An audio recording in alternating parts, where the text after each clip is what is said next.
Okay, we're going to install Kali Linux in VirtualBox. And first thing we got to do is get the ISO for Kali. But before you do that, you got to figure out which chipset you're running. Are you running an Intel processor or Apple Silicon? So if you have Windows, you're most likely going to be running Intel chips. So you can just go straight to the download. For a Mac user, you need to go up and hit the Apple in the top left corner and then do About This Mac, and you'll get this little box right here that pops up. And in here you can see that this one says chip, and it's an Apple M4 Max. So if it says Apple and M1, M2, M3, M4, M5, then you know you're on Apple Silicon. If it's not Apple Silicon, it'll say Intel. So that's why, or how you're going to decide which one to choose. So if we go to kali.org, click download, then you're going to have installer images. So just click the installer images.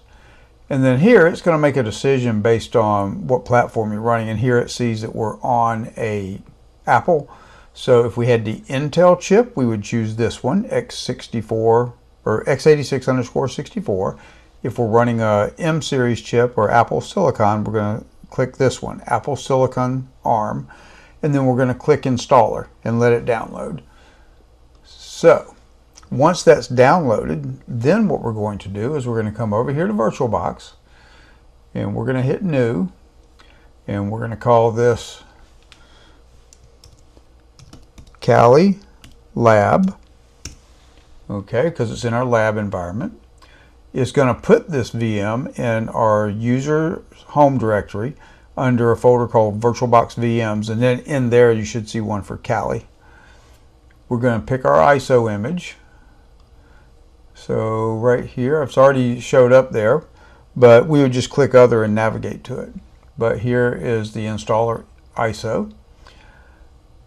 Linux, Ubuntu, ARM, those are all good. So we will just go to finish. And now you can see that we have it set up, it's powered off, and here's all the settings. We can change those if we want, but we don't need to at this point. So now we hit start, and it's going to open up a couple of things. Here's a VirtualBox window for it. Alright, so what we want to do here is hit install. So we're just going to hit the enter key, and it's going to start going through the install. So here we see English, and it's highlighted as red. We're going to hit enter. United States, we're going to hit enter. American English, hit enter.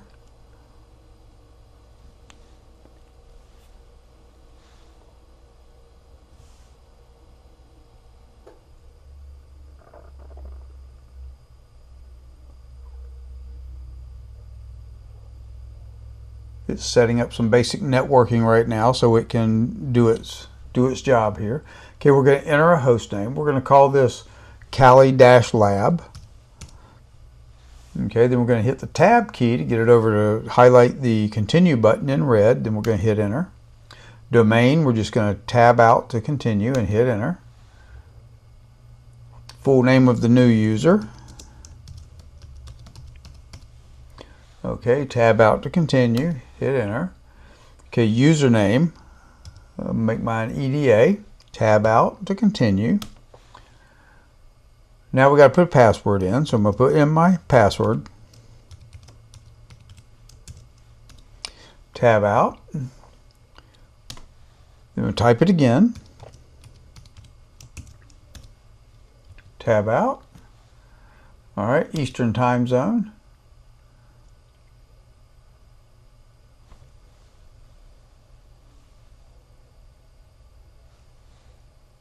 Alright, we're going to use guided, use the entire disk, and when it says entire disk, it's not talking about your entire disk in your computer, it's talking about the virtual disk that it's creating. So we're going to hit enter. That's telling you which one it is and how large it's going to be. Hit enter. Put all files in one partition is just fine. Okay, finish partitioning and write changes to disk. Now right here it's telling you it's going to write all these changes to disk. Are you really sure? So tab until it highlights yes and then hit enter. Okay, so now it's creating the disk, and then it'll start installing the operating system.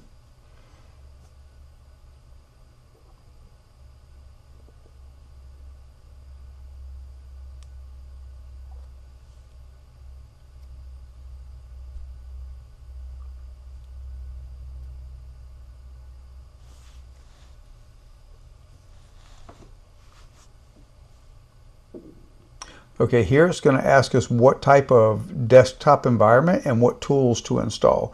We're going to leave all those boxes checked and just tab out to continue and hit enter. And now it will just run through the install process, and when we get done, we'll come back to this.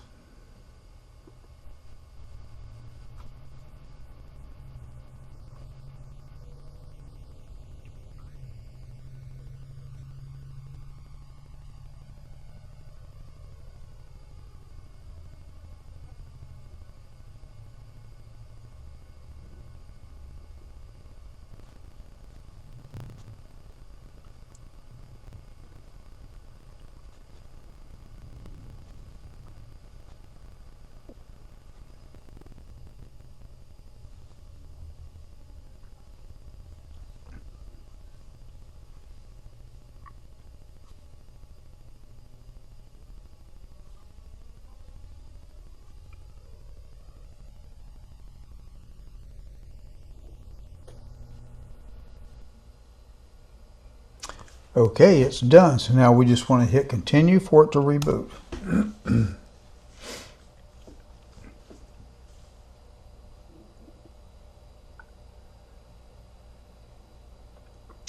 All right, click enter for it to boot Kali. Enter your username and your password. And you should have a Kali box running. And that's all there is to it.